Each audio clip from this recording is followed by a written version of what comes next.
देश की राजधानी में इस वक्त हजारों की संख्या में लोग कैमरे के पीछे ठीक इस वक्त स्क्रीन पे आपको देख रहे होंगे। यूपी, बिहार, दिल्ली और तमाम वो राज्य इस वक्त मौजूद हैं जहां से लोग यहां आए हुए हैं देश की राजधानी में। वक्फ बोर्ड, जिसका जिक्र हम आगे करेंगे कि आखिर ये बिल क्या है, क्यों इसका विरोध हो रहा है और क्यों यहाँ पर मुसलमान भाई यहाँ पर आए हुए हैं। इतना ही नहीं, खातून, मोहतरमा, तमाम लोग आए हुए हैं। तमाम अलमा इस बात को लेकर जिक्र कर रहे हैं कि मोदी सरकार ने जिस तरीके से इस बिल को जिस मंशा से लाया है, वो मंशा पूरी तरीके से ये गलत है, बेबुनियाद है, गलत है। बहुत सारे मौलाना भी यहाँ पर आ रहे हैं, उनसे जब बातचीत हो रही है तो उनका कहना है, उनको हिदायत दी गई है कि आप अभी गैर जिम्मेदाराना बयान ना दें, कुछ भी ऐसा ना बोलें जिससे सरकार इसका फ़ायदा उठा ले और ख़ास करके गोदी चैनल इसका फ़ायदा उठा ले। यही वजह है कि अगर अभी आप देखेंगे तो गोदी चैनलों को बयान नहीं दिया जा रहा है।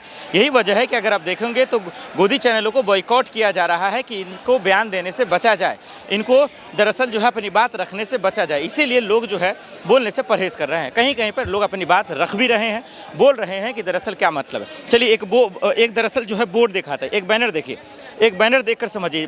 भाई साहब थोड़ा सा ये बैनर दिखा दे, सिर्फ बैनर देखा या बोलना मत। वक्फ मुस्लिम, जरा सा गौर से देखिए और इस समझिए कि पार्लियामेंट में हो या सदन के बाहर क्यों बहस छिड़ी है। वक्फ मुस्लिम समुदाय के लिए है, राज्य के शोषण के लिए नहीं है। तो आपने ये देख लिया कि भाई ये जो हक है ये सिर्फ मुसलमानों का हक है, इस पे उनका हक है, इसलिए आप ज़्यादा दादागिरी ना करें। तो अब सरकार का अपना अपना पक्ष है। ये शोरगुल सुन लीजिए, एक बार जरा सा हल्ला देख लीजिए, क्योंकि यहाँ पर दरअसल जो है हर राज्य से लोग अलग अलग राज्यों से आए हुए हैं। पोस्टर लगे हैं, बैनर लगे हैं और इसके माध्यम से सरकार की आंख खोलना चाहते हैं कि आप क्या बताना चाहते हैं, क्यों मुसलमानों की ज़मीन को छीनना चाहते हैं। क्या मुसलमान इतना बेबस है? क्या मुसलमानों पे ही जुल्म करने में आपको मज़ा आता है? और यही वजह है कि इस बिल को लाकर मुसलमान भाइयों की ज़मीन को ये अपने पर हड़पना चाहते हैं। इसीलिए कहा गया, ये पोस्टर जब बैनर देखेंगे तो उसे छेड़छाड़ ना करें। सरकार ये जवाब दे कि उनकी मंशा क्या है, सरकार जवाब दे कि वो चाहती क्या है, सरकार जवाब दे कि क्या वाकई में उनकी नीयत, उनका इरादा वाकई में उसी तरीके से है क्या जैसा कि वो बोलना चाहते हैं। बिल्कुल भी नहीं। अगर ऐसा होता तो सदन के अंदर यानी पार्लियामेंट के अंदर बवाल नहीं मचता। अगर ऐसा होता तो मोदी सरकार के खिलाफ हजारों की संख्या में यहाँ पर लोग नहीं आए हुए थे। आज मुसलमान नहीं बोल रहे हैं, ये इनकी मजबूरी है, क्योंकि आप इनके बयान को तोड़ मरोड़ कर आप सोशल मीडिया पर डाल देते हैं। उसके बाद कहते हैं कि मुसलमान ऐसा है तो मुसलमान ऐसा है। यही वजह है कि ये गोदी मीडिया से बचने की कोशिश कर रहे हैं। यही वजह है कि सरकार की आँख खोलने की कोशिश कर रहे हैं कि ये जो ज़मीन है, ये जो दरअसल ये जो उनका ज़मीन ख़जाना है, ये तमाम मुसलमान भाई बहनों का है। आप इसमें दखल अंदाजी ना करें, इस पर छेड़छाड़ ना करें।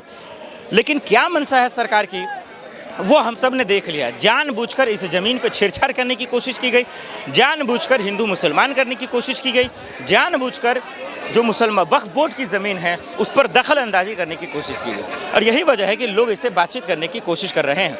और यही वजह है कि लोग बोलने से बच रहे हैं, लोग अपने आप को बचाने की कोशिश कर रहे हैं। और बोले भी तो किस मुंह से बोले। यही वजह है कि भीड़ तो दिख रहा है, संख्या दिख रही है, लेकिन बोलने से एहतराम कर रहे हैं। जरा से ये बैनर देख लीजिए आप, वक्फ के लिए ऊपर हमला नहीं चलेगा। बिल्कुल, कहीं भी बुलडोजर चलाते हैं, कहीं भी कुछ तो नहीं चलेगा। ये हमारी ज़मीन है, ये हमारा हक है। यही बात मुसलमान भाई कर रहे हैं। क्या वाकई में ये ज़मीन हमारा है? मैं मौलाना, चलिए कोई बात नहीं है, मैं समझ सकता हूँ, मजबूरी, कोई इशू नहीं है।